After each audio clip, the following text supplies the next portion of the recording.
Okay, so I wanted to solve out one more problem that we went through in class. One thing I will point out, in class to solve this, we derived a formula. I'm not going to do the derivation of the formula here. We're just going to use it.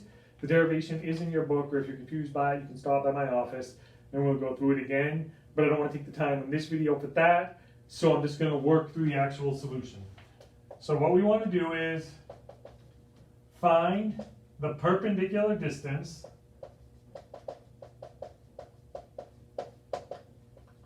from the point P equal to 2, 1, 3 to the line Q, which we will define parametrically as x equals 1 plus 3, y equals 7 minus 2t, z equals negative 9 plus 2t right there. And the idea geometrically is I have some point right here, say call it P, and I have some line, I'll just draw it right here, and we'll call it Q. I need to find the perpendicular distance from P to Q.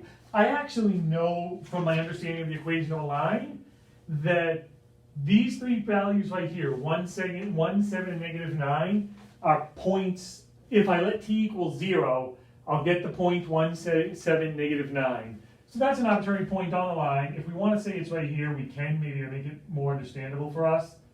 So we'll say that's 1, 7, negative 9. This is the point 2, 1, 3. And I need to find the distance between them. And there's a trick here that we kind of do in earlier math. I draw the line right there, or the line segment right there. Then since I want the perpendicular distance from there to there, I draw that perpendicular line right there. And now I kind of have, well, at least a diagram of what it is I'm looking for. And then the question is just, how in the world do I deal with that in 3 dimensions? Because understand that's a 2-dimensional picture, and what we care about is 3-dimensional. But essentially, what if I wanted to, I could create the vector Q, P, which maybe we'll say right over here. The vector QP, that means I do P minus Q. And actually, let me just check. Yes, I did QP in my notes. I wanted to make sure I did it in the same direction. So we get to get QP, we do P minus Q. So 2 minus 1 is 1. 1 minus 7 is negative 6. 3 minus 9 is 3 plus 9, which is 12. And I get the vector 1, negative 6, 12. That is this vector, but I know I can actually decompose this vector into a horizontal component and a vertical component. Or put another way, into a vector that's parallel to it here, to the line here, and a vector that's perpendicular to the line there. And the point here is, if this is my parallel component, we'll say Q parallel. I'll just write it that way. Or QP parallel, I'm sorry, I have to get all my letters straight. This is maybe the perpendicular component of QP. Then really, finding that vertical distance, that perpendicular distance right there, really just means finding the magnitude of that right there. So really the question is, find the distance, which is the magnitude of the perpendicular distance, QP. And now how do I find that? And what we actually did in class, there's a formula to find that. And the formula actually says that is equal to the magnitude of U cross QP divided by the magnitude of U, where U, using our notation from before, is the direction vector of the line. So I do the cross product of the direction vector for the line in QP divided by, or the magnitude of that, divided by the magnitude of the direction vector of U. And again, you can algebraically show this just messing around with the cross product. I'm not going to do that right now. We did it in class.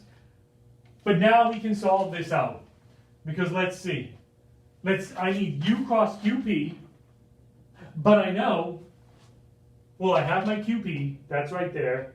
I need to get U, but U is the direction vector for the line.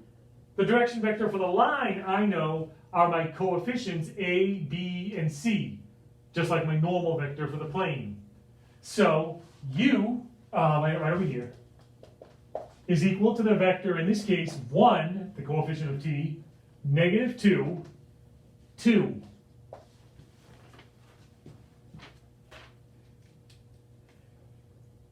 Now I just need to use q and p and u and plug them in there and solve it. First off, I guess because it's straightforward and simple, I need to get the magnitude of u, but that's just the square root term by term, so it's the square root of 1 squared plus negative 2 squared plus 2 squared. 2 squared is 4, negative 2 squared is 4, 4 plus 4 is 8, plus 1 is 9. So this is root 9, which is 3. So I know that is 3. Now I just need to find the magnitude of the cross product. But I know how to find the cross product. I can just use my definition. Let's see, u cross p. So to find that, that's just equal to, set up my matrix. Let's see, I put the I, the j, and the k across the top. Then I do u first. U is 1, negative 2, 2. I do qp second, which is 1, negative 6, 12. And then I solve that out.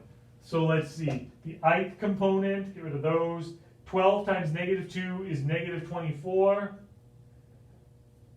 2 times negative 6 is negative 12, and I subtract that, so it's negative 12, which is plus 12.